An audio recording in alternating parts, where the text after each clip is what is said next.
입니다. 생쥐나라에 살고 있죠. 생쥐나라는 민주주의 국가입니다. 당연히 국회도 있죠. 생쥐들은 4년마다 국회의원을 뽑습니다. 그런데 국회의원들은 대부분 고양이들이에요. 간혹 생쥐들도 있지만 솔직히 생쥐들이 뭘 안다고 정치를 하겠어요. 아무래도 정치는 힘세고 똑똑한 고양이들이나 하는 거죠. 뭐가 좀 이상하다고요? 그렇지만 사람들도 그렇게 하던데요.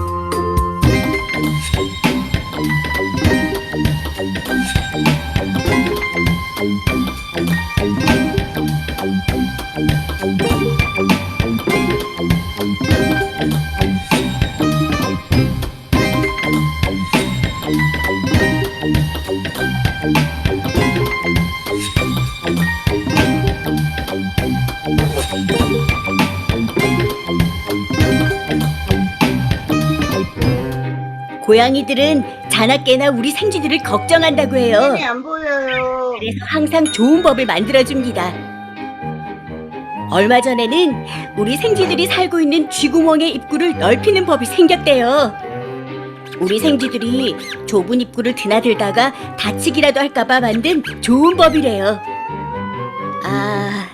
물론 고양이들이 우리를 좀 더 손쉽게 잡아먹을 수도 있겠지만 모두가 잘 살려면 약간의 부작용은 어쩔 수 없는 것 아니겠어요?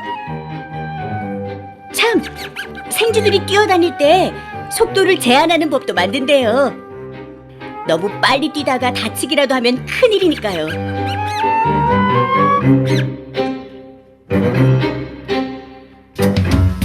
그런데 참 이상하죠?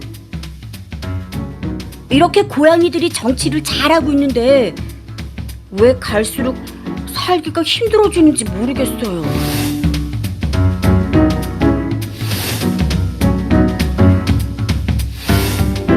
생쥐들이 살기에 너무 힘든 나라여서 요즘은 헬쥐국이라는 말도 생겼대요.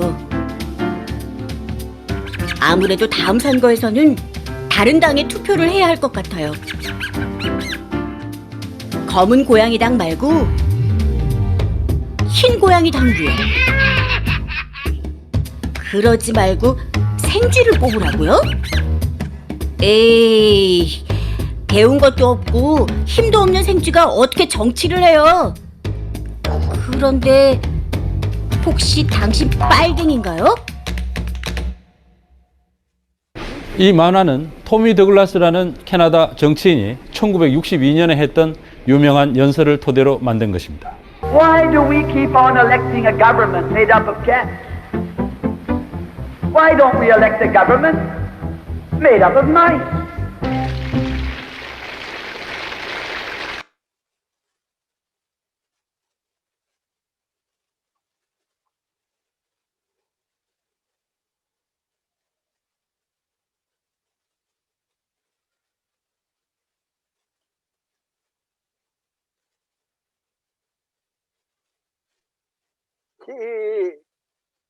이 캐나다의 정치인인 그 토미 더글러스라는 사람이 왜 그 쥐나라에 고양이 대통령을 뽑느냐 하는 이야기예요. 이거 굉장히 의미 깊은 일인데 우리나라의 국회의원이나 이런 지도부에 있는 사람들의 학벌이나 사회적 지위가 서민들 특히 농민들이나 노동자의 그 삶과는 그 유리된 그런 고양이를 뽑아가지고 쥐들이 고양이에게 잡혀 먹도록 한다는 그런 내용인데 이제 대선을 얼마 앞두고 나서 우리도 그렇게 고양이를 뽑는 것이 아닌가 그런 생각이 들어서 이걸 잠깐 보여준다는 게 오늘 너무 늦었습니다. 시작할게요. 지난번에 이어서 미국과 일본이 그 우리의 동맹국이다 이렇게 했는데 정말로 동맹국인가 아닌가는 그 김원웅 광복회장, 우리나라의 광복회 회장이 김원웅 씨인데 김원웅 씨가 이런 이야기를 했습니다. 우리나라는 미국에 의해 분단됐고 분단된 탓에 한국 전쟁을 했기 때문에 전쟁의 원인은 미국에 있다. 메가더 장군이 친일 청산을 공개적으로 묵살했다. 이승만은 친일파에게 요직을 주고 이를 지적하는 사람은 무조건 빨갱이로 몰아갔다. 미국은 동맹국이 아니다. 이거 우리나라 광복회 회장이 한 이야기니까 믿어야 될까 말아야 될까는 여러분들이 판단을 하십시오. 지난번에 그 방위비 이야기를 주한미군 방위비 분담금 이야기를 잠깐 했는데 2021년에 우리나라가 분담하는 올해 주한미군이 우리나라에 와 있는 그 방위비를 분담하는데 1년에 1조 1억 3,339원. 그러니까 세종시 27만여 명의 한 해 예산을 이 8,500명의 주한미군에게 지원해 주는 겁니다. 기가 막히는 이야기 아닌가요? 필리핀에는요, 방위비를 내지 않고 오히려 미국으로부터 방위비를 받습니다. 주둔군 경비를 받습니다. 그런데 우리나라는 1년에 방위비 분담금만 1조 1억 8,339원을 우리가 분담하고 있고요. 그 외에 가축사 주둔 비용, 공공요금, 감면 비용, 각종 미군기지 정비 비용, 토지 비용, 저평가분을 포함해서 1년에 6조 4천억 원을 지원을 하고 있습니다. 여러분들 1조의 크기가 어느 정도인가 하는 것은 지난 시간에 제가 말씀드렸죠. 그런데 이거 미국하고 방위분담금 협상을 하면서 지난번에 매년 6.1% 정액을 시켜서 2025년에 가면은 1조 489억을 우리가 부담을 해야 됩니다. 자동적으로. 그런데 미국과 우리와의 관계는 보면요. 지난 10년간 미국에 구매했는 그 무기가 무려 36조. 그러니까 연간 6조 4천억 원어치의 미국의 무기를 구매하고 있습니다. 이런 이야기 하면 사람들이 저거 빨갱이 아니냐 또 그러죠. 아까 토미 더글러스도 그 빨갱이 이야기가 나왔는데 이런 미국을 비난하는 일이나 미국에 대해서 사실대로 이야기하면 빨갱이를 만드는, 그래서 이승만이 빨갱이가 필요했던 거다. 지난 시간에 제가 그런 말씀 드렸습니다. 자, 이거요 어떻게 설명을 해야 될지 모르겠습니다. 미국만 그런 것이 아니고 일본은 한번 보십시오. 지난번에 그런 이야기 했죠. 우리가 일본이 36년간 지배를 하지 않았다면 우리가 남북이 분단되었겠느냐 이런 말씀을 드렸습니다. 그러니까 우리나라가 분단된 원인 제공은 일본이라고 말해도 틀린 말이 아닙니다. 자, 그런데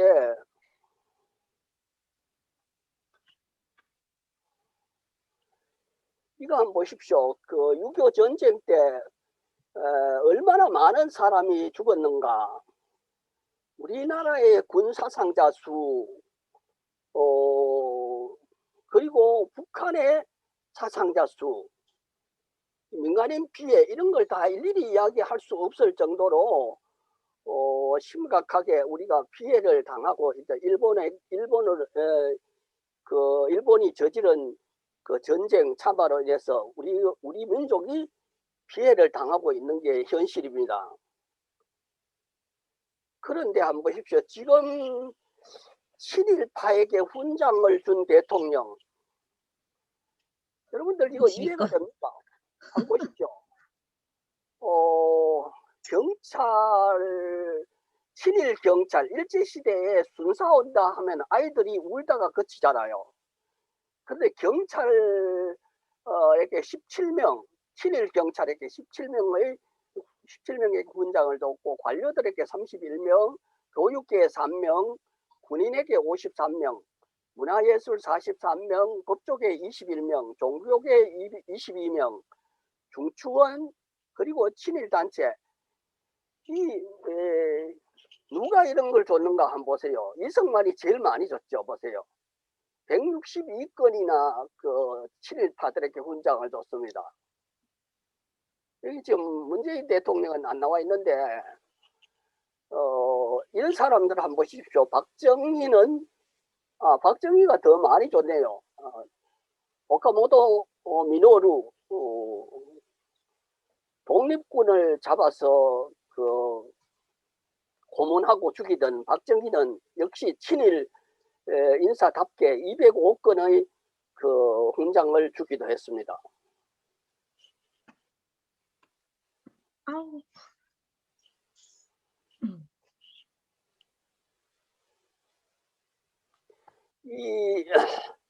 지금 현충원에 국립현충원에 묻혀 있는 그 친일 반민족 행위자, 그러니까 반민족 행위자 국립현충원에 안장되어 있는 사람들 이름입니다. 한번 보십시오. 그 김대기, 홍준, 신흥균, 신태영, 이영준, 이종찬, 백낙준, 김석범, 송준아, 백홍석, 신현준. 여러분들 중에 이름 기억하는 사람 있죠? 이런 사람들이요.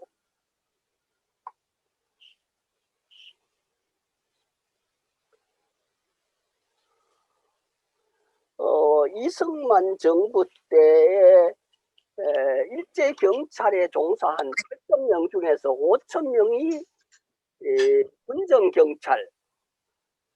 군정경찰에 복무했고, 이들을 핵으로 군정경찰이 구성됐다. 경찰 간부의 80%가 일제 경찰 출신인 이승만 정부에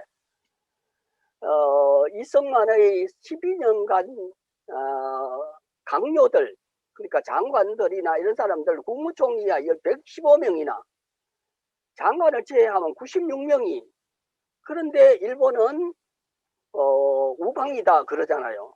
그리고 그 사람들은 지금 뭘 하고 있어요? 독도는 일본 땅이다. 일본 초중고등학교 학생들이 배우는 국정교과서에 실려 있는 겁니다. 독도가 일본 땅이라고. 지소미아 협정 알죠? 한일 군사정보보호협정. 일본과 우리나라가 동족인 북한의 주민들을 죽이기 위해서 정보를 공유해서 유사시에 공격을 할 수 있도록 자료를 제공하고 있다. 이거 참 기가 찰 노릇 아닌가요? 자, 역사적으로 올라가 봅시다. 임진왜란, 정유재란 7년간이죠. 7년간 전쟁 동안 얼마나 무지무지하게 100만 명의 사상자를 냈습니다. 97년부터 98년까지. 예. 임진왜란과 정유대란 이 두 전쟁을 통해서. 그런데 일본은 지금 무슨 짓을 하고 있는가 한번 보십시오. 후쿠시마 원전의 방사능 오염수를 지금 태평양에 버린다 하고 있죠. 이 800조 되는 방사능 처리 비용을 아끼기 위해서 전 세계의 바다를 오염시키려 하고 있습니다. 앞으로 우리는 아마 생선이나 이런 해산물은 먹기는 어려울 것 같습니다. 버리게 되면. 그것뿐입니까? 지금 이코노믹 애니멀답게 지금 뭘 하고 있습니까? 올림픽 지금 준비한다고 지금 선수들이 일본으로 모여들고 있죠. 거기에서 만약에 지금 우리가 이거 정말로 위험, 세계가 지금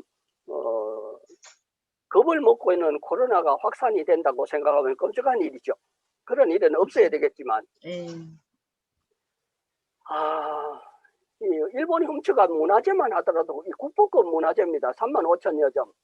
5분 도굴 문화재만 무려 4,479점. 그리고 공출이라는 이름으로 식량과 기타 물자를 훔쳐가고, 심지어는 이 소나무 껍질을 찢어가지고 거기에서 나오는 소나무 기름을 가지고 2차 세계대전 때 비행기 기름으로 썼던 게 일본입니다. 여러분들 좀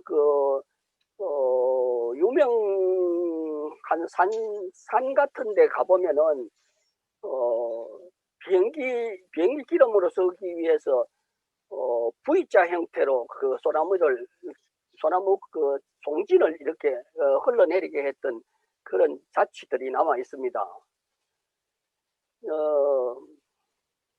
이게 일본의 실패죠. 일본이 우리에게, 지소미아라는 것은 한국과 일본 간에 체결된 군사정보보호협정인데 영어로 지소미아 줄여서, 이 노태우 정부 때 우리 정부가 일본에 요청을 했는데 일본이 거부했던 게 지소미아입니다. 그리고 2010년에 일본이 답답해서 이제 북한이 그 핵무기를 만들어 놓으니까 겁이 나서 이제 먼저 요구를 했죠, 우리나라. 그래서 박근혜가 2016년에 한미 간에 체결한 조약도 아니고 행정협정으로 체결했습니다.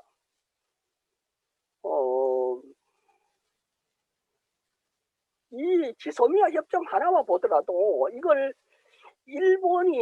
우리가 그 문재인 대통령 때는 지소미아 협정 이 문제가 굉장히 그 껄끄러운 일이라서 지금 협정이 중단된 상태에 있습니다. 그런데 이걸 강제로 억지로 빨리 지소미아 협정을 가동시키도록 압력을 가하는 게 미국이죠.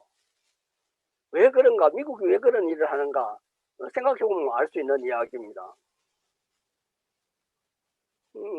그런데 우리나라의 대법원에서 강제징용 피해자에게 보상하라 하는 판결이 나왔죠. 그런데 며칠 전에 중앙지방법원에서 강제징용 피해자 배상소송을 각하 판결을 내렸습니다. 이게 도대체 우리나라 법원이 하는 일인지 아니면 일본 법원이 하는 일인지 이해가 안 될 짓을 지금 우리나라에서 하고 있습니다. 자, 아까 내가 잠깐 이야기했는데 이승만이 장관 강요급 122명 중에서 57명 일제 통치기간에 부역을 했고, 국회의원 잠시요, 죄송합니다. 국회의원 851명 중에서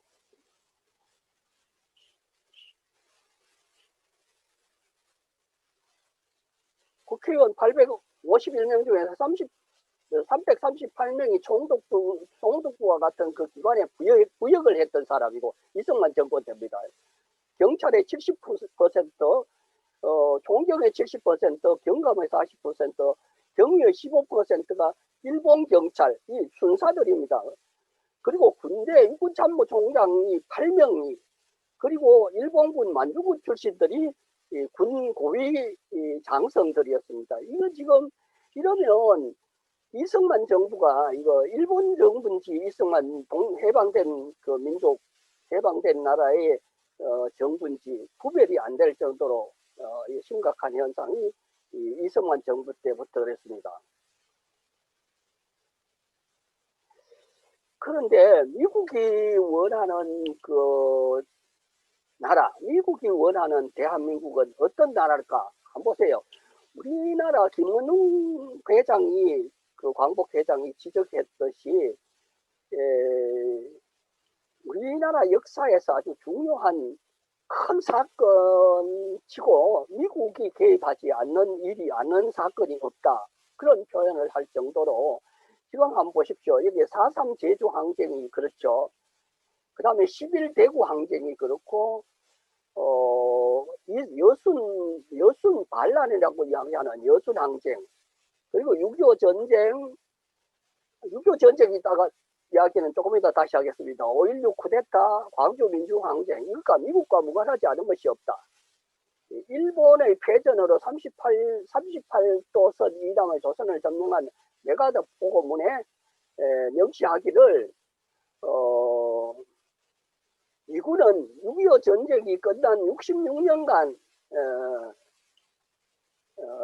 미국이 66년간 지배하겠다는 그런 내용의 기록들이 있고요.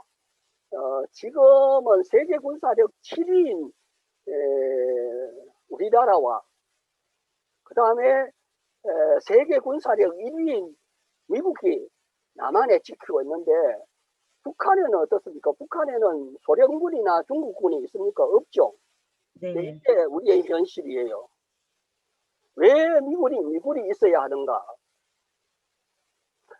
글쎄요. 미국에게 물어보면 뭐라고 대답하겠습니까? 근데 그 6.25 전쟁, 아까 말씀드리려고 했던 6.25 전쟁의 당사자가 누구냐? 누구하고 전쟁을 해야 되냐? 그거거든요. 흔히들 우리나라 사람들은 남한과 북한의 동족 간의 상잔이다. 동족 간의 총을 쏘고 죽이고 형제 간에 아버지가 아들을 형님이 동생을 죽이는 그런 전쟁이야다고 이야기를 했는데 1960년 6월 25일 전쟁이 발발해서 1950년 6월 25일에서 53년 7월 27일까지 3년간 전쟁이 끝날 정전협정이죠. 여기 보면요. 북한의 김일성과 중국의 팽덕기와 그 다음에 국제연합 총사령관 크라크 대장 그 다음에 중국 인민군 중국 팽덕기 중국군 중공군이라고 이야기하죠. 그리고 국제연합 대표단 수석 대표인 육군 중장 윌리엄 해리선. 우린 없네. 예. 그 사람들 간에 그 도장만 찍혀 있고 사인만 있고 대한민국의 이승만 대통령은 없어요. 없어요. 예, 그게 뭘 의미하는 겁니까? 전쟁. 보세요, 여기에. 예, 우리가 전쟁 당사자가 아니다는 이야기죠. 이거 지금 상식적으로 이해가 안 되는 짓을 해놓고도 이걸 우리 국민들요, 이 이야기 하면은 솔직히 저거 빨갱이라서 저런 소리 한다 이야기를 하지만은 이거는 부정적으로 보더니 그런 이야기가 아니에요. 역사적 사실이고 문서가 증명하는 거잖아요. 자, 우리가 휴전협정을 평화협정으로 바꾸자, 아니면 불가침 조약으로 하자 이렇게 하는데 이게 안 되는 거예요. 우리 힘으로 안 됩니다. 누구 허락을 받아야 되는 겁니까? 미국. 네, 미국의 허락을 받아야 정전협정을 평화협정으로 바꾸든지 남북 불가침 조약을 맺든지 그렇게 할 수 있는데 그걸 우리 마음대로 못하는 게 우리 현실입니다. 이런 걸 보고서 지금은 대학생들이 그런 소리를 안 하지만 옛날에는 대학생들이 대한민국은 미국의 식민지다 이런 이야기를 하죠. 네. 저한테 아주 귀한 책이 있는데 이름 보입니까 이거? 네. 미래 침략? 미제 침략? 미제 침략사. 네. 이 책 한 권 가지고 있는 것 때문에 저하고 제자들하고 수갑을 채워가지고 공안검사 앞에서 취조를 받았던 일이 있습니다. 제가 선거법 위반으로 제가 민주주의 민족 통일 전국연합의 경남연합 상임 대표를 맡았는데 저한테 담당 형사들이 따라다녔어요. 그러다가 선거법 위반으로 그 가톨릭 여성회관이라는 회지에 글을 썼다는 이유 때문에 잡혀가지고 김용진 검사라는 사람한테 끌려갔는데 가니까 수의를 입고 앉아있던 한 여자 죄수가 나를 쳐다보는 순간에 선생님 하고 깜짝 놀라는 거예요. 내가 쳐다보니까 내가 가르친 제자예요. 근데 또 한 사람이 선생님 하면서 깜짝 놀라가 막 울먹이면서 막 선생님 하면 울면서 바깥으로 뛰쳐나가는 거예요. 누구냐 하면은 김용진 검사실에서 타이피스트를 하는 타이피스트의 타이프를 찍는 타이피스트인 제자 그러니까 제자 두 사람이 이런 참 기가 막히는 상봉을 하게 된 거예요. 그 울면서, 그래서 내는 아마 그 기억에 평생 잊지 못할 거예요. 그 미제 침략사라는 저 책 하나 가진 그 졸업생, 제가 마산 여장에 있을 때인데 그 졸업생이 왜 잡혀왔느냐 하면은 노동운동의 뭐 선전부장인가 뭐 이런 걸 했었답니다. 그런데 그걸 빌미로 해서 집안에 수색을 하다가 저 책 한 권 가지고 잡혀왔다는 이야기를 나중에 들었어요. 이 검설이 이런 것들이 우리나라에서 어떤 역할을 했는가 하는 것들을 보면 이해할 수 있는 이야기죠. 그걸 보면 앞에서 제가 여러 차례 이야기했던 국가보안법이라는 게 뭔가 하는 걸 다시 생각해 볼 필요가 있어요. 국가보안법, 이승만이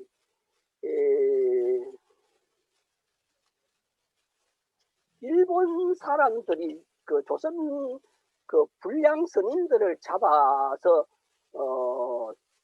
그 가두던 치안유지법이라는 게 있어요. 그걸 가져와 가지고 정부 수립 후에 8개월인가 밖에 안 됐는데 그걸 이름만 국가보안법으로 바뀌어 가지고 지금까지 그대로 사용하고 있는 거예요. 4개월이네. 대한민국 정부 수립된 지 4개월 만에 생겨난 게 바로 국가보안법이에요. 지금 국가보안법 철폐운동을 하는데 국회에서 지금 더불어민주당이 이 국가보안법 7조 폐지 운동을 지금 법안을 제출하고 있다는 이야기를 들었어요. 근데 7조가 아니고 국가보안법은 자체가 없어져야 될 악법이죠.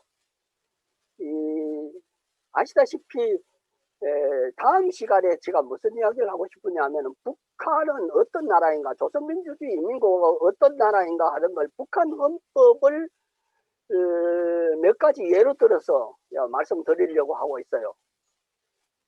그걸 보면 이야기를 과연 그런 이야기해서 잡아가려고 생각하면요. 미제 침략사 책 한 권 있다고 해서 잡아가는 나라인데 북한의 헌법을 이야기한다든지 북한의 국가가, 애국가가 어떤 것이고 북한의 국가가 어떤 것이고 헌법 몇 조에 어떤 걸 이야기를 하면은 그거는 국가보안법의 7조에 걸고도 남습니다. 그런데 지금은 문재인 정부가 아마 많이 풀리긴 했는데 아직도 문재인 정부 때 국가보안법으로 잡혀간 사람이 며칠 전에 또 있었죠.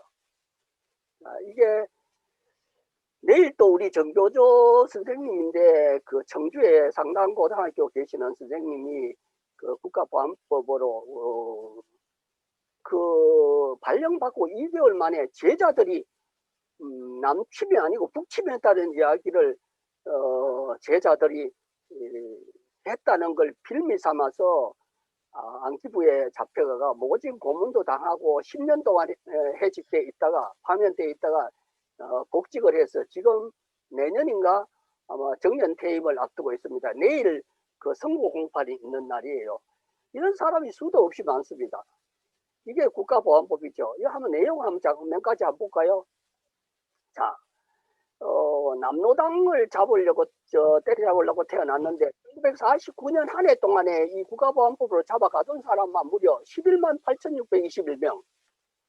1998년에서 99년 석방될 때까지 30-40년의 징역을 세계 최장기수로 징역을 살았고 1948년에서 1986년 사이에 보안법으로 정치수 230명이 사형을 당하고 4.3 제주 못합니다. 4.3 제주 항쟁으로 25,000에서 3만 명이 희생됐고 여순 항쟁에서 2,000명에서 2,500여 명, 국민보도연맹 사건으로 10만 명에서 30만 명. 이건 확실한 숫자도 국민보도연맹은 아직도 못 꺼내죠.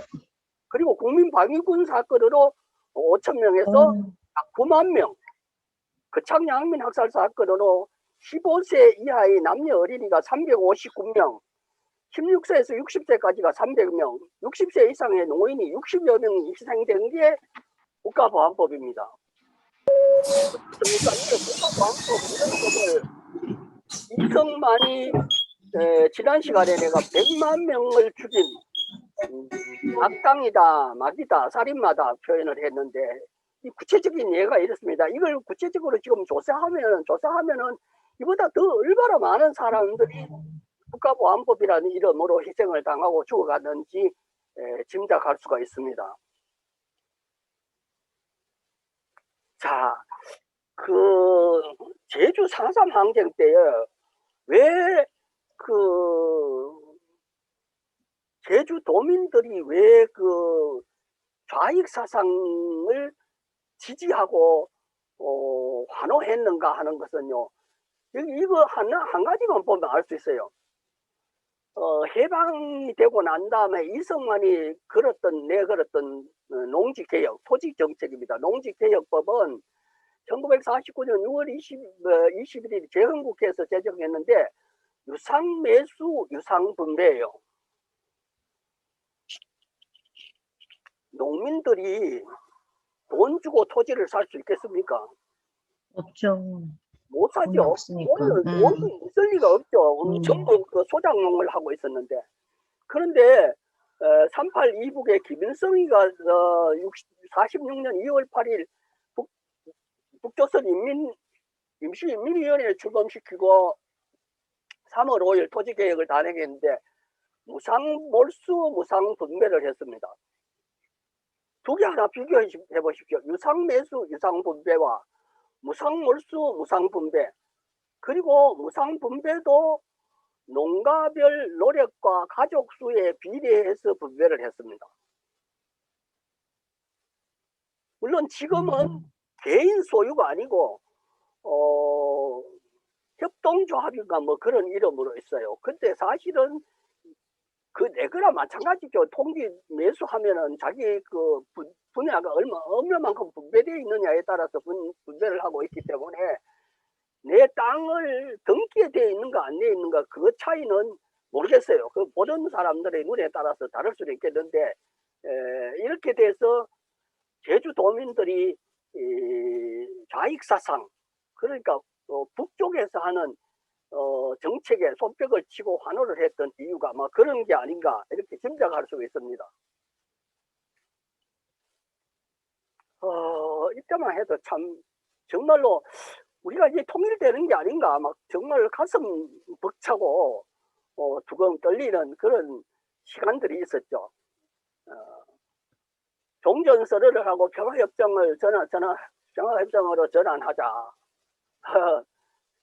물 건너갔죠. 북한이 지금 문재인을 보고서 뭐 미군의 뭐라 그랬습니까? 미군의 입에 담기도 좀 곤란한 그런 말을 마구 쏟아붓고 있는 게 북쪽 사람들이 실망감. 왜 그러냐 하면은 지금 문재인 대통령만 아니고 역대 대통령을 볼 것 같으면요. 원나라 시대에 조선의 세자가 책봉되면 원의 황제에게 가서 책봉을 받아서 원나라의 공주와 결혼해서 돌아오죠. 네. 그래서 돌아왔다는 우리나라 왕의 이름을 뭐라 그랬습니까? 그렇죠. 충자가 붙었죠. 충렬, 네. 충례, 충숙 뭐 이렇죠. 마지막 봉민왕은 충자 떼버리고 그렇게 자주국가로 나겠다고 이렇게 했는데 아마 그때는 원의 세력이 기울고 있었기 때문에 그게 가능했지 않겠는가. 마치 미국에 가서 대통령을 만나서 되자마자 미국 대통령 만나러 가는 것을 해석하기 따라서 정말 왜 저기 가서 이름은 한미 동맹을 혈맹을 굳건히 하고 위해서 이렇게 말하지만은 참 자존심 상하는 그런 이야기들을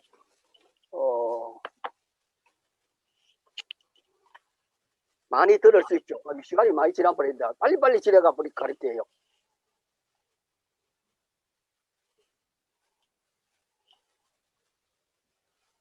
통일 방안 이야기할게요.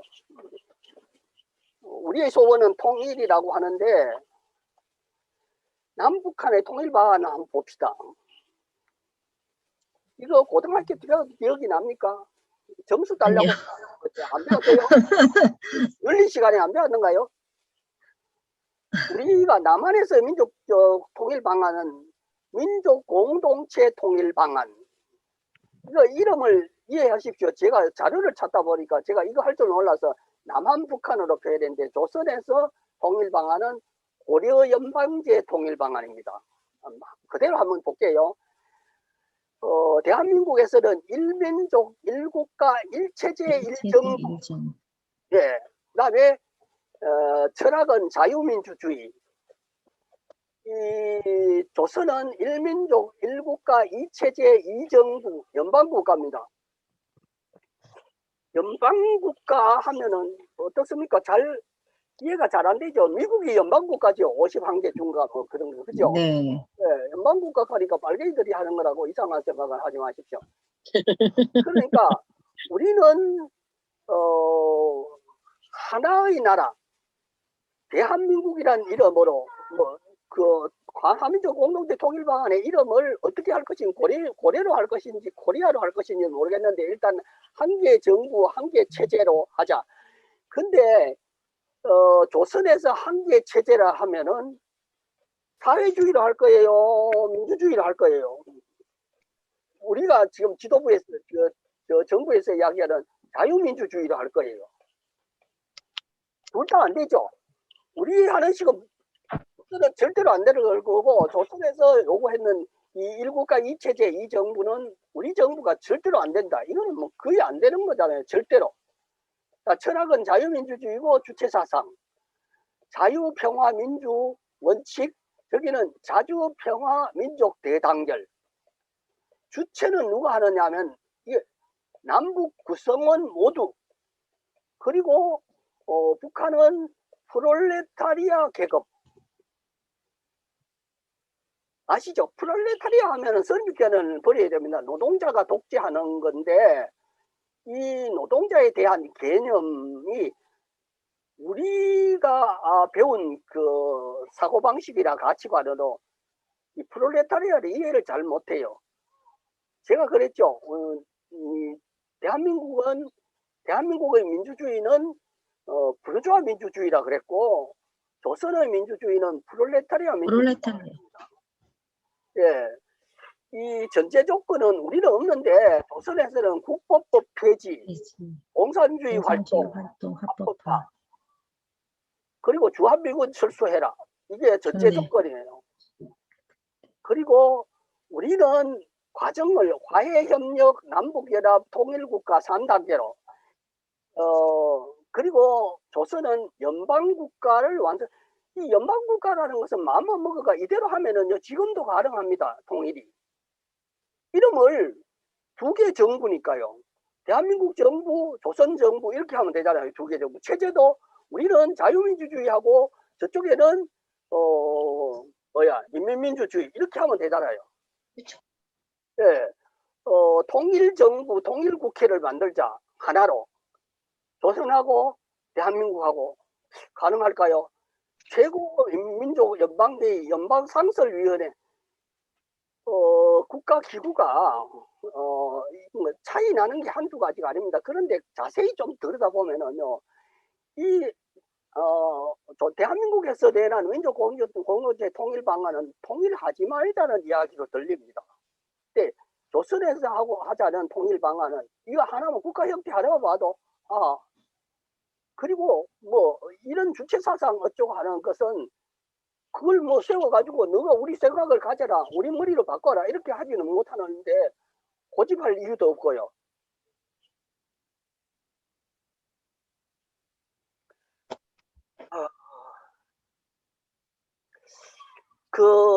내가 지금 이야기했는 이 남북한의 통일 방안을 국가보안법에 이야기하면은 당장 7조에 위반이 됩니다. 이적 찬양 고무죄 되겠죠. 걸면.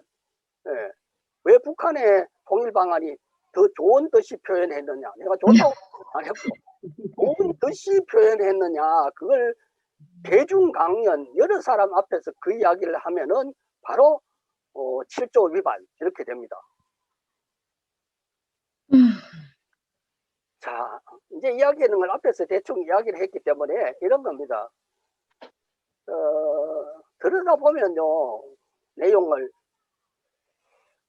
통일을 해야 되느냐 말아야 되느냐, 말은 남쪽과 북쪽이 다 같이 우리의 소원은 통일이라고 합니다. 그런데 지금 대한민국의 기득권 세력, 국회의원이나 법원이나 정부나 이런데, 그다음에 재벌들, 이런 사람들 통일을 하면 좋다고 할까, 분단된 상태로 있으면 좋겠다고 생각할까, 어떻게 생각할 것 같아요? 통일 안 하려고 그랬죠. 통일하면은 잃어버릴 것이 더 많은 많지. 사람들이에요. 네, 맞아요. 지금의 국회의원들 같은 사람은 통일이 되면은 오늘날과 같이 누리는 그 기득권, 특권을 누릴 수 있을까? 그런 거고요. 북쪽에도 그럴 거예요. 아마 김일성 사상, 김일성이 가계를 대를 이어서 충성하자 하는데 그걸 원하지 않을 것 같아요. 아마 겉으로는 그렇게 할지 모르는데. 그런데 이름은 우리의 소원은 통일. 통일을 하지 않음으로 해서 누가 득이 되느냐, 누가 이익인가 보겠어요. 자, 미국, 일본. 통일을 하지 않고 분단된 상태가 더 좋다고 하는 나라가 중국이고 미국이고 일본이고, 그렇죠. 네.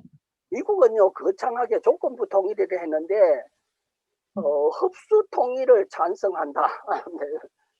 흡수 통일하기를 조선이 바라겠습니까? 바라지.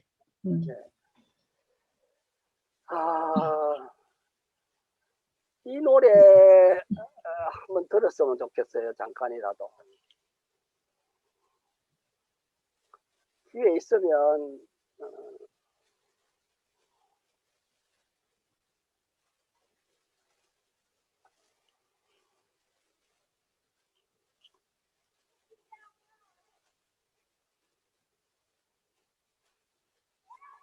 소리 공유해서 이게 나올까? 전화 영어 계속 네, 포기했다요. 돼요. 채팅으로 시작하세요. 채팅으로 시작하는 영어 회화의 대표 진유하입니다. 이제 영어 회화 실력을 향상시키고 싶으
이거는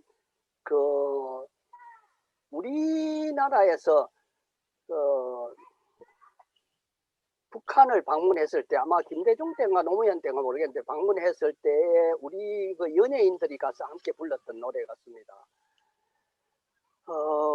제가 참 안타깝고 답답한 게요. 우리가 아이들을 사랑한다고 하면서 우리가 사는 세상, 이 미국의 예 속에서 일본이 우방이 되어서 이렇게 동족을 죽이는 지소미아 협정을 체결하고 이런 상황을 사랑하는 아이들 후손들에게 물려줄 것인가?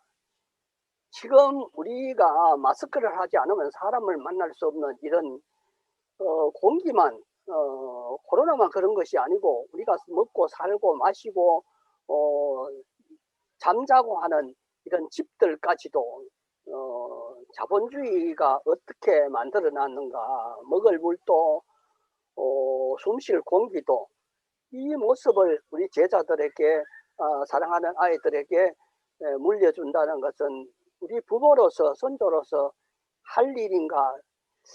그런 관점에서 보면은 내 아이만 사랑이 아니고 우리 아이들을 사랑하는 것, 그런 시각의 변혁이, 시각이 좀 달라져야 되지 않을까 그런 생각을 하고요. 나만 잘 살면 된다 하는 이 개인주의 사고방식, 이 막가파 경쟁주의 사회, 인류, 그리고 사회적 지위가 높거나 경제력이 있거나 이런 사람만이 사람 대접받는 이런 세상을 우리가 이대로 계속해서 갈 것인가. 저는 이 헌법운동을 시작하면서 지금 우리 국민들이 주권의식이나 민주의식이 안 깨어나면은 또 지난번처럼 우리 지금 그 73년 동안 대통령을 12명, 12명이 대통령이 있었습니다. 근데 그 12명의 대통령 중에서 과연 우리가 정말로 존경하고 서민들, 민중들을 아끼고 사랑하고 우리를 위해서 정치를 한 대통령이 누구였는가. 아까 처음에 시작할 때 내가 바빠서 정신없이 마우스랜드를 설명을 좀 제대로 하고 해야 되는데, 그 마우스랜드에서 보면은 왜 우리는 우리의 계급적인 한계, 그러니까 노동자 농민들이 오히려 가해자인 고양이를 대통령으로 뽑아서 끝없이 가난하게 짓밟히고 죽고 시달리면서 그렇게 살아야 되느냐. 이런 현실을 우리 아이들이 제대로 깨어나게 하려면은 학교가 철학을 가르쳐야 되는데 우리나라는 철학을 가르치지 않습니다. 민중들이, 주권자들이 똑똑해지면 자기의 약점, 그러니까 친일이라든지 친유신이라든지 친독재라든지 이런 사람과 부역했던, 정부에 부역했던 자기의 전력이 탄로나기 때문에 교육부조차도 우리 전에 그런 사람 있었죠. 교육부 정책을 맡아보는 사람이 민중은 개돼지라 했다가 한번 야단을 떨었죠. 이런 현실을 두고서 우리가 계속 이대로 가야 될 것인가 하는 문제는 정말 심각한 문제다. 여러분들 생각은 어떤지 좀 이야기 잠깐 듣고 오늘 이야기 마치도록 할게요. 선생님들 이야기 좀 하십시오.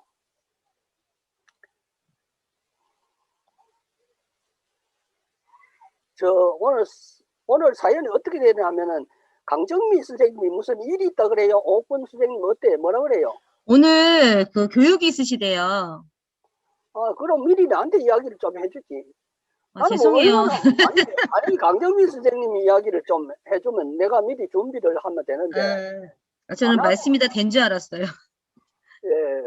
그래서 바빠서 얼마나 당황했는지 시간을 그러니까요. 걸리지는 않고 해서, 그래서 이미영 선생님 자제분이 이걸 전에 잠깐 맡아서 했던 일이 있는데 그분 그리 전화해가 급하게 그렇게 열어가지고 애타셨게. 준비 없이 하다가 정신이 없어서 그랬어요. 어떻습니까 여러분들? 지금 오늘 만약에 좀 보수적인 사람이 제 이야기를 들었다면 저 사람은 학교 선생 했던 사람이 지금 완전 빨갱이다, 사과 빨갱이다, 도마도 빨갱이다 이렇게 했을 것 같아요. 사과 빨갱이하고 도마도 빨갱이 구별을 할 수 있죠. 빨갱이 추가요. 네. 안 속독돌이 빨간 거는 도마도 빨갱이고 껍데기만 빨간 거는 사과 빨갱이라 그래요. 우리 그러네요. 저는요, 사실 제가 지금 그 7조 위안 어쩌고 했지만 저 같은 사람도 통일이 되면은 좀 굉장히 힘들 것 같아요. 저 같은 경우에도 이 사상이나 가치관이나 이런 것들이 자본주의 시각 이런 데 물들어 있어서 지금 정말로 통일을 바라지 않는 사람들이 학생들한테 물어보면 초중고등학생들한테 통일이 좋으냐 분단된 상태가 좋으냐 하면 분단된 상태가 좋다는 학생들이 거의 반 가까이 되거나 반이 넘거나 그런 상황이에요. 왜 그런 현상이 이루어질까요, 선생님? 예? 왜 그런 현상이 이루어지는 것 같으세요? 그래요. 지금 그래요. 예, 지금 상황이. 아니, 그러니까 왜 아이들이 통일이 되지 않았으면 좋겠다라고 생각하는 것 같으시냐? 예, 그렇죠. 통일이 안 됐으면 좋겠다 하는 학생들이 반 가까이 되는 거죠. 며칠 전에 그러니까 제 블로그에 제가 아니지. 북한에 갔던 이야기 사진들, 특히 그 능라도 경기장에서 본 무서워, 얘 왜 이래. 예, 능라도 경기장에서 봤는 그 공연을 블로그에 올렸는데 독일에 이민을 간 사람이 뭐라고 표현했느냐 하면은 나는 저거 정말로 소름 끼친다. 저렇게 훈련을 하기까지 얼마나 많은 사람들이 죽을 고생을 했겠느냐 이렇게 이야기하더라고요. 우리나라에도 그런 거 있잖아요. 왜 그 줄타기 같은 거 이런 거나 뭐 서커스 같은 거는 죽을 고생하잖아요. 그런데 억지로 시키는 거냐 아닌가는 그 사람들한테 물어보면 알 거고.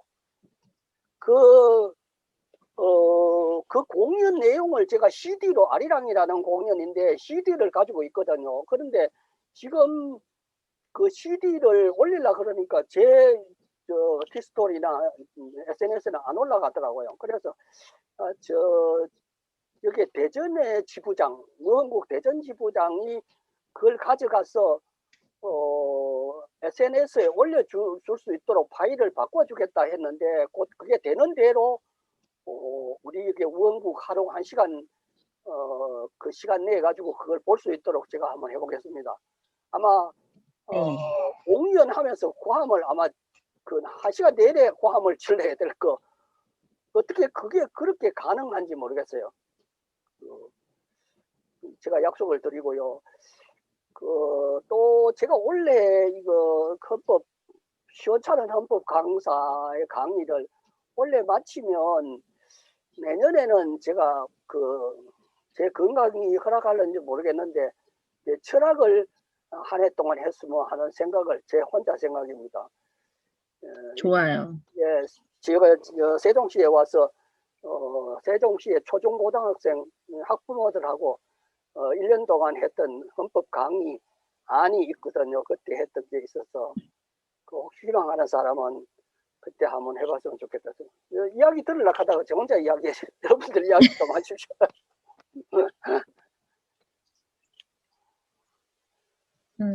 어때요? 여러분들 지금 통일 이야기를 했는데 어떻습니까? 평소 때 통일에 관심을 가지나요? 저는 아까 전에 올려주신 그 대한민국과 조선민주주의인민공화국의 그 통일이 어떻게 지향하는 것을 보여주셨잖아요. 예. 근데 저는 그 조선민주주의공화국에 좀 더 현실적으로 다가왔거든요. 예. 네, 그게 좀 더 현실성이 있어 보였어요. 그러니까 지금은 이미 분단된 지 수십 년이 지나기 때문에 예. 한 번에 한 국가 체제로 가는 거는 굉장히 어렵다. 예, 어려워 보여서 차라리 그 조선민주주의공화국에서 얘기하는 것처럼 두 네. 체제로 가다가 서로 고려 교류하고 연방제 통일 방안. 예. 네. 교류하고 그러다 보면은 자연스럽게 통일까지 가지 않을까라는 생각이 들었어요. 그렇게 말씀하시면 국가보안법 7조 위반. 같이 들어가요. 그게 우리 현실이에요. 네. 그렇게 말을 못 하거든요. 네. 강성원 선생님이라고 충북 지부장, 우리 우흥국 충북 지부장인데 그분이 내일 결심 공판한다 그랬잖아요. 그분이 이 북침을 했다. 우리는 알고 있건 6.25는 남침이라 알고 있잖아요. 근데 네. 그분이 하지도 않은 말 북침을 했다고 아이들을 꼬드겨 가지고 거짓말로 잡아 이어가 고문을 하고 그렇게 했는데, 실제로 6.25 전쟁에서 남침이냐 북침이냐 하는 건 실제로 의미가 없어요. 왜냐하면은요, 그때 남북이 분단되는 뭐 신탁, 찬탁, 반탁 이렇게 하고 있을 때는 수시로 뭐 총이 남쪽에서 날아오기도 하고 북쪽에서 날아오기도 하고 이렇게 총알이 막 어디서 먼저 쏘는지도 모르는 그런 상황이 계속되었을 때 대거 군인들이 몰려오기는 북쪽에서 남쪽에서 나로 밀려왔다, 남침했다 이렇게 표현을 하는데, 그 반대로 생각하는 사람도 있고 그런 거는 의미가 없다, 남침과 북침은 의미가 없다 이렇게 보는 사람도 있어요. 그래서 글쎄요, 뭐 그걸 갖다 따지면 국가보안법 적용시키자는 것밖에 안 되니까 저는요, 희망을 대한민국의 주권자들이 계급적인 시각에서 세상을 봤으면 좋겠다. 우리 여기 박명숙 쌤 같은 분들은 지금 민주정의당, 이름이 정의당이죠. 정의당 당의 일을 보시고 계시는데, 실제로 자기 계급하고 상반되는 사고방식, 가치관을 가진 사람들이 너무 많거든요. 저 같은 경우에도 적어도 우리나라에서 한 더불어민주당이 그 추구하는 그 서민들이라는 거예요. 서민들은 자기 재산이 어느 정도 되느냐 하면은 아마 적어도 10억 이상, 15억, 20억 정도 되는 사람이 정도가 돼야 중산층이라고 보지 않겠나 생각합니다. 몇 사람 되나요? 이빈바 선생님이 중산층 되나요? 대답을 안 하시네. 서민이에요, 서민. 한 10억, 20억, 30억 정도 되면 아마 중산층이라고 표현할 텐데, 그런데 더불어민주당이 왜 표를 찍느냐 하면, 이번에 또 대통령 선거 나오면은 정의당은 아직 후보 이야기를 안 하던데 자기 계급에 맞는 정당을 찍을 수가 없어요. 왜 그렇습니까? 맞아요.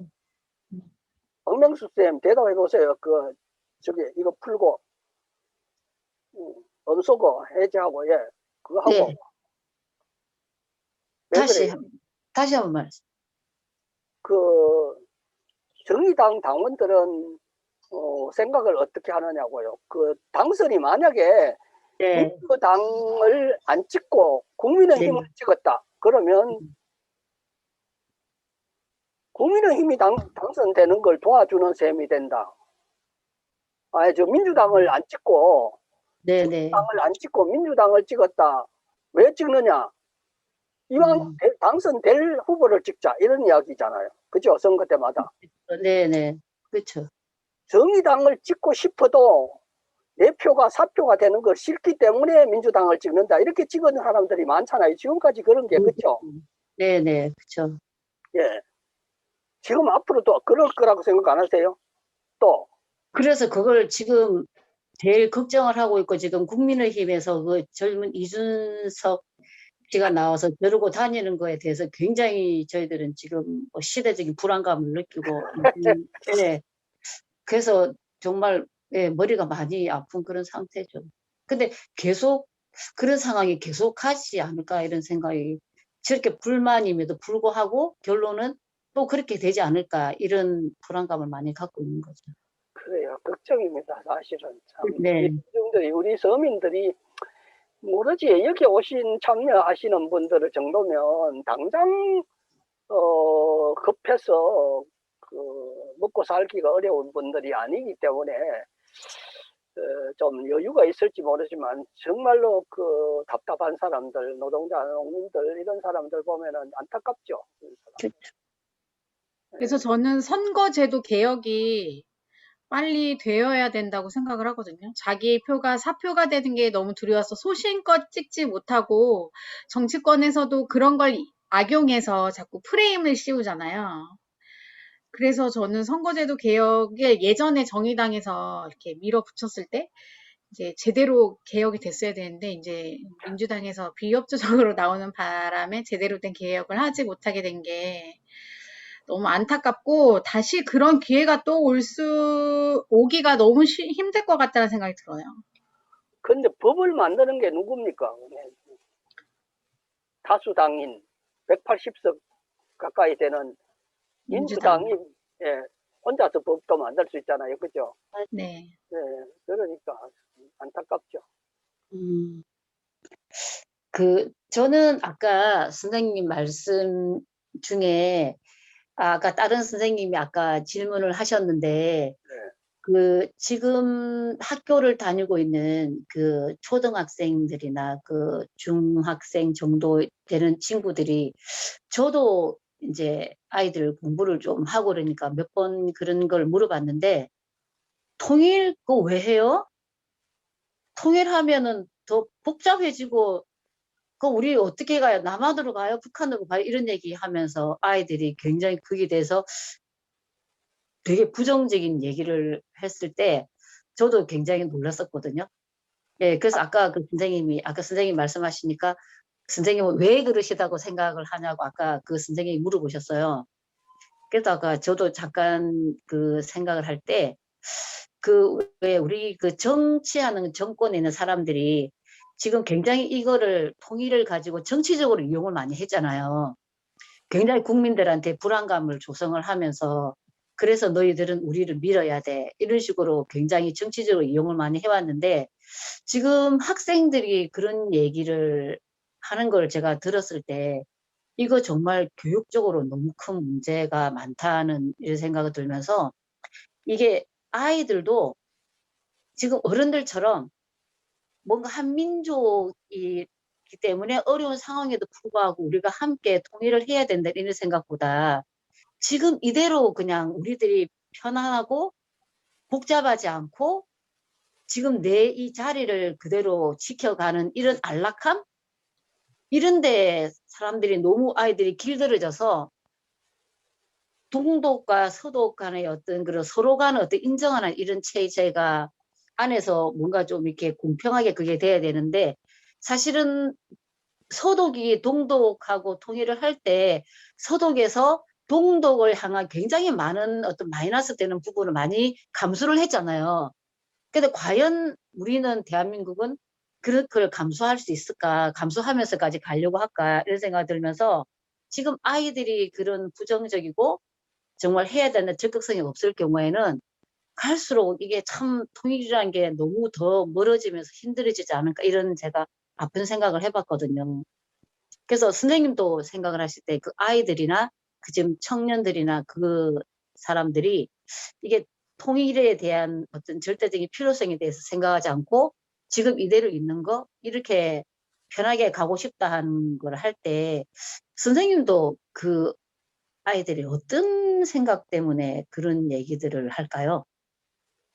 지금요, 자꾸 다른 나라하고 비교하면 안 됩니다. 우리는 지금, 아까 제가 예를 들었지만, 그, 미국에 퍼주는 돈 있잖아요. 그게 내 네. 돈이고, 우리 주머니에서 나가는 그렇죠. 돈이거든요.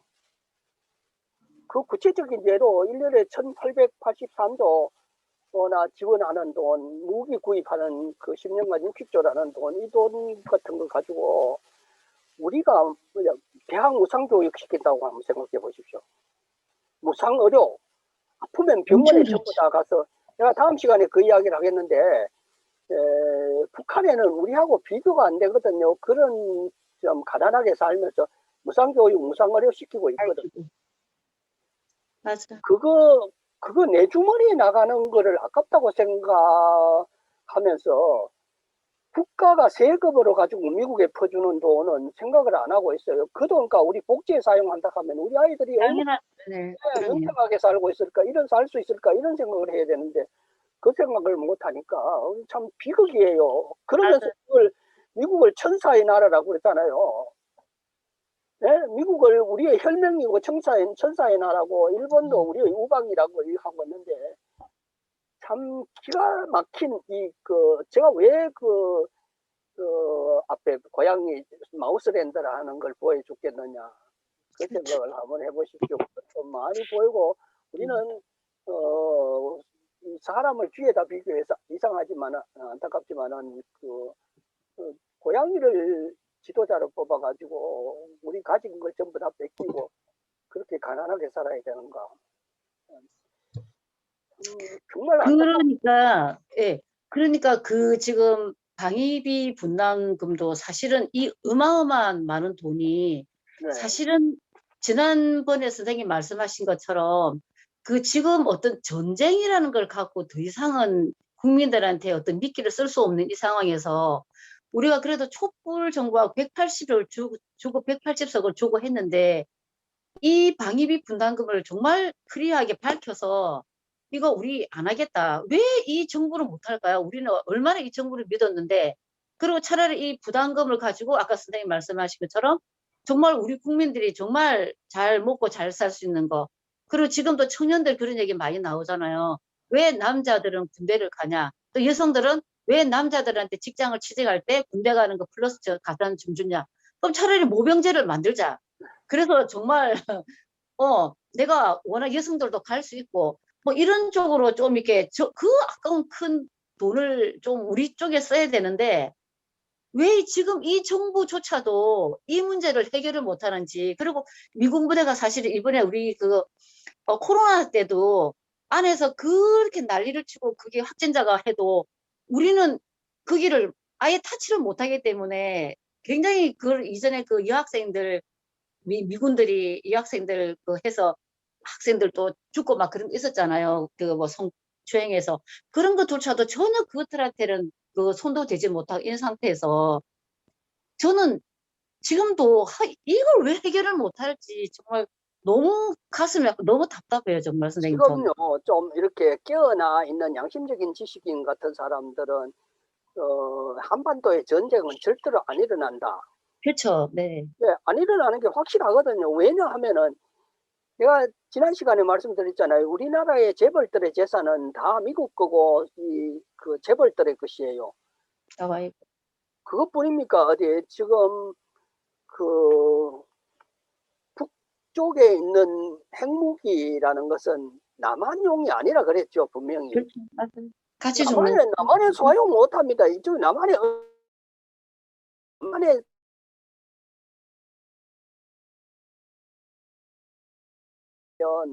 같이 죽는 거죠. 핵오염 문제가 되기 때문에요. 네. 사용 못합니다. 그러니까 전쟁은 안 일어나는데 왜 미군이 우리나라에 와 있으면 그 미군의 주둔비를 우리가 어마어마한 돈을 내느냐 이거예요. 그러니까 구체적인 사례를 들어서 우리 주머니에 나가는 돈이 이렇게 많고 전쟁은 한반도에서 일어나지 않는데 왜 우리가 북을 악마의 나라로 동족을 죽이기 위해서 그 무기를 그렇게 10년간 30 몇 조나 60 몇 조를 지불하면서 무기를 구입을 해야 되는가. 그리고 왜 사들을 배치해놔야 되는가 이런 거죠. 그 문제를 가지고 이야기 안 하면 답이 없어요. 네. 참. 근데 그것도 얘기가 나오는 게 항상 이제 뭐 그에 대한 언론에서 얘기가 나올 때마다 뭐 피켓 들고 뭐 사회적으로 문제 이슈화 시키고 조금 지나고 나면 또 그게 어느 순간 또 사그러지고 계속 반복이 되니까 계속 진행은 되는데 그걸 해결점을 못 찾는 것 같아요, 계속. 문제는요, 언론이에요. 맞아요. 언론이 진실을 보도 안 하거든. 옛날에 여러분들이 그 한겨레 신문이 창간됐을 때 그 뭐라 그럴까? 그 기대와 희망과 네. 참 뜨거웠죠. 그때 그런 기사를 지금 볼 수 있느냐 하면 못 봅니다. 그때 이영희 선생님 같은 분, 그리고 초기에 한겨레 신문에 칼럼을 썼던 분들의 글들을요, 정말로 막 가슴이 뜨거워지잖아요. 그 기사들을 보면서. 네. 근데 지금은 신문에 나는 것은 모두 진실이다. 신문에는 거짓말을 안 한다. 방송에 나오는 것은 전부 진실이다. 이렇게 세뇌가 되어 있기 때문에 언론을 통해서 보도되는 것은 진실이다 하고 믿도록 만들고요. 그게 그 스타를 키워가지고 그네들이 자본의 이익을 대변하고 그 사람들이 하는 말은 유명한 사람들이고 그게 얼굴 내미는 사람들은 지도자가 되는 거고 이렇게 만드는 가치관, 그런 교육, 특히 그 종교라는 것이 그 자본의 이 하수인이 되어가지고 종교가 있는 우리나라 종교 타락된 종교는 통일의 결정적인 방해예요. 기독교인이 여기 있을지 모르겠는데 정말로 성경만 읽어도 되는데 왜 그 케이크교 같은 거 있잖아요. 제가 종교 이야기도 언제 한번 하겠습니다. 그 케이크교 같은 거 무교회주의자 교회 없이 옛날에 예수가 교회가 있었습니까? 없었잖아요. 그런데 오늘날의 교회가 무슨 역할을 하는가 하는 것들은요. 그걸 종교가 통일을 반대하고 빨갱이의 그 다도에 앞장서고 지금 인권이나 평등 사회를 구현하자 하는데 앞서서 반대하고 학생 인권 조례 반대하는 게 종교잖아요. 참 심각한 문제들이 한두 가지가 아니지만 특히 종교와 언론, 교육 이것이 우리 통일의 저해 요소, 방해 요소가 되기도 하지만 우리 민족을 이렇게 양극화시키고 가난한 사람은 개돼지 취급당하면서 운명론자로 살도록 만드는 이런 비극이 연출되지 않았으면 좋겠어요. 제가 이야기를 너무 빨리 진행하는 바람에 막 이야기를 급하게 하는 바람에 빨리 끝났는데 다음 시간 예고할게요. 다음 시간에 제가 북한 조선 이야기해도 되겠습니까? 네. 네. 조선의 헌법을 가지고 이야기한다는 게 좀 그렇긴 한데 다음 시간에 조선 이야기를 어떤 그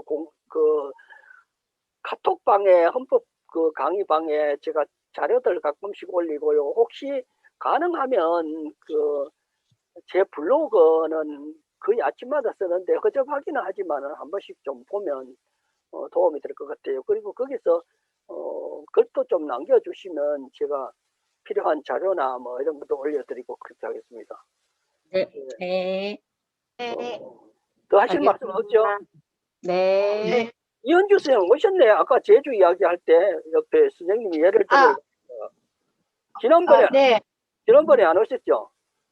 네, 지난번에 제가 어머니 병간호를 하고 있어가지고 예, 운전 아이고 중이시네요. 아이고. 좀 네. 어떠세요? 좀 많이 좋아지셨고요. 아, 다행입니다. 예, 네, 어머니한테 또 다녀오는 길이라서 예, 출퇴근하면서 출근하기 전에 한 번 들르고 퇴근하면서 또 들르고 이러느라고 예, 그래서 좀 경황이 좀 그러네요. 열심히 하고 싶었는데 예. 네, 80 노인 혼자 계셔가지고 아이고, 예, 빨리 회복되기를 바랍니다. 예, 오늘 일찍 마치죠. 뭐 8시 내가 먼저 일행을 빨리 하는 바람에 그렇게 됐고요. 다음 시간에는 제가 가능하면 그 북한 이야기를 좀 하도록 그렇게 해보겠습니다. 마쳐도 되겠습니까? 네, 수고하셨습니다, 이사장님. 네, 수고하셨습니다. 감사합니다.